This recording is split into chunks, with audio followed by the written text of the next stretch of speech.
Tom Clendon here. 1 week to go before the SBR September exam. And this short video is to give you advice as to how to maximize your time between now and the exam and what to do on exam day. I'm also going to quickly cover 2 key topic areas. Enjoy. So in this video, I'm going to tell you what to do between now and the exam and also what to do in the exam. And I'm going to give you a quick review of 2 key absolute topics that are definitely going to come up in the examination. And I'm going to leave you with one last thought. So, what should you be doing between now and the exam itself? In that last week, in a phrase, what you should be doing is revising your revision. You should be doing questions to time and you should be mixing it up a little bit. Some podcasts, some exercise. You should be looking again at what you already know, not taking on new stuff. Now, when it comes to knowledge, what's really important in SBR is breadth rather than depth. Because you've got to be able to write about anything, but not necessarily for 15, 20 marks. It's only ever going to be for a few marks. And it's a compulsory exam and you've got to be marked out of 100. Now, arguably, much more important than knowledge is time. Most people go into the exam with sufficient knowledge to pass. But can they apply that knowledge within the limited time available, within the 3 hours 15? So it's really important that you get faster, that you practice your speed, that you do questions to time. And as you get nearer the exam, you think about warming down, because that exam is going to be tiring. That exam is going to be exhausting. And I don't want you burnt out in the exam. You're going to have to be fresh. So the night before, it's all about an early night. It's all about, getting ready for the exam. So let's talk about what you're actually going to be doing in the exam itself. Let's talk about your exam strategy. And you start fast. You do not need to read the 4 questions of the exam before you make a start. You do not necessarily need to read all of the exhibits before you make a start. Trust the process. You know, you've done past exam questions that the requirement of Part A relates to Exhibit 1. So you don't have to read Exhibit 2 and 3 before you can begin to answer the requirement of Part A. Just get on with it, please. Make a fast start. And have a strategy about what exam question you're doing first. Doesn't have to be question 1. I'm scared if you do question 1 first, because that pre-populated spreadsheet, that desire and obsession with numbers can slow some people down.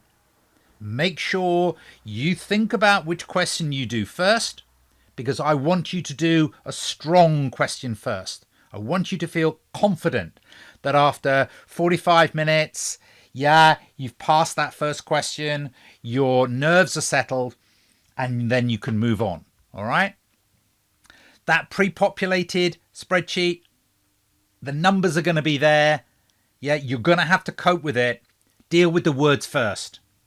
Deal with the words. Deal with the explanation. But try and work holistically. So as you explain the adjustment, work out the adjustment, then drop the number in and move on. Keep moving. Do not create a corrected column.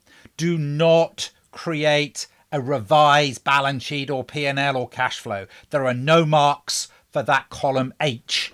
It's not relevant. It doesn't gain you anything extra. Break down the requirement. Break down your answer. Let's have it structured. Let's use headings. Yeah, let's have white space. Think 1 mark at a time, please. You've got 3 hours and 15 minutes in this examination. I always think of it as 3 hours and have the 15 minutes as a buffer, yeah, as a kind of, safety net. So I plan on 1.8 minutes a mark, So allocate the time to the question or the part of the question. If it's a 10-mark question, you're only spending 18 minutes on it. Move on after that. If it's a 5-mark question, you've got 9-10 minutes only on that question. So you must keep moving. You must keep moving on. I want you to be marked out of 100.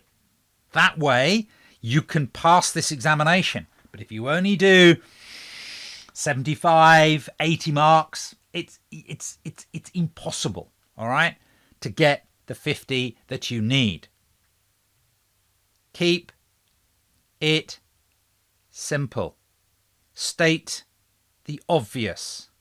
You just need 50% to pass. And yes, it's very cold in winter.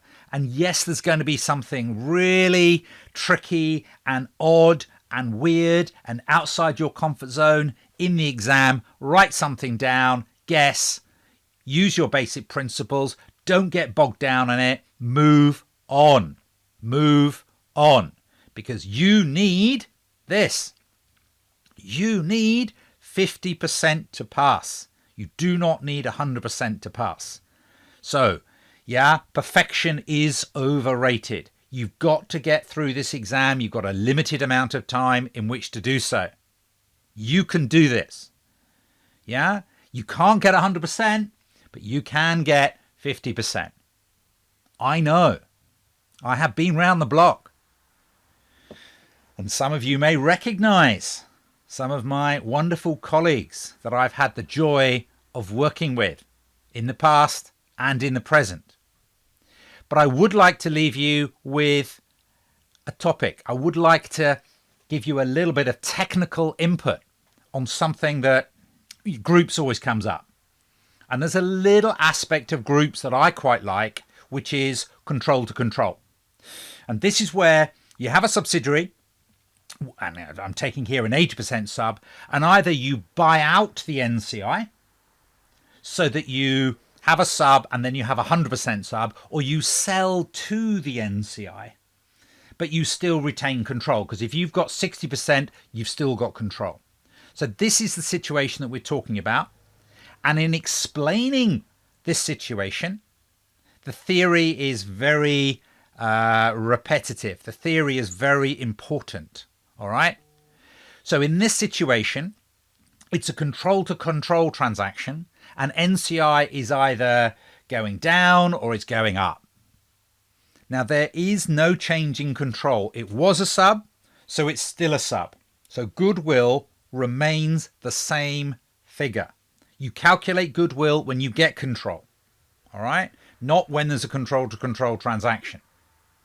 Now, this transaction, it's the parent who is either selling to the NCI or buying out the NCI. So it's a transaction within the family, within the group.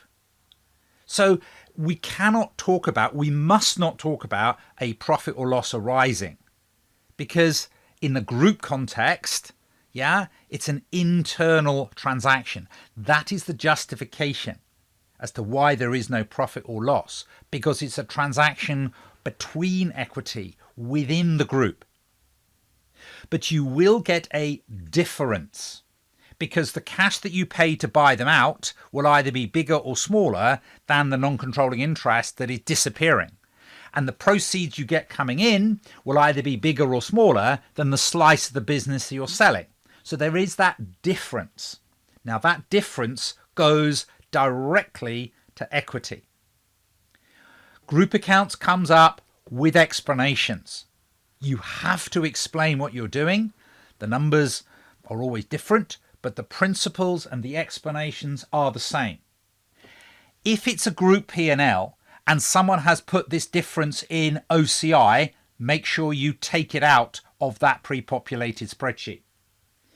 If it's a balance sheet scenario, Make sure that that difference goes in other components of equity, either plus or minus. And if it happens to be a cash flow, then the cash that you pay or the cash that you receive in your transacting with the non-controlling interest will be a transaction with the non-controlling interest. So that's part of financing. Yeah, from a group perspective, that's part of financing. Ethics. Ethics always comes up. And you do not get marks for listing out and regurgitating the 5 ethical pillars. It's important, particularly if you want to get those professional marks, that you link the case to the ethical pillars. And let me try and demonstrate to you simple sentences that will be guaranteed in the context to earn you a mark. If people are making mistakes, you need to identify the mistake, say it's an error, and identify competence. Yeah? If anyone is involved with a close family member, promoting them, whatever, you've got to pick up and identify that objectivity is being compromised here. It's the same with when the director is sitting on a bonus potential based on profit and is responsible for preparing the accounts. Objectivity becomes threatened. A mistake always shows a lack of competence. A pattern of mistakes, particularly if they are always looking at overstating profit, suggests a deliberate manipulation. Link that directly to integrity.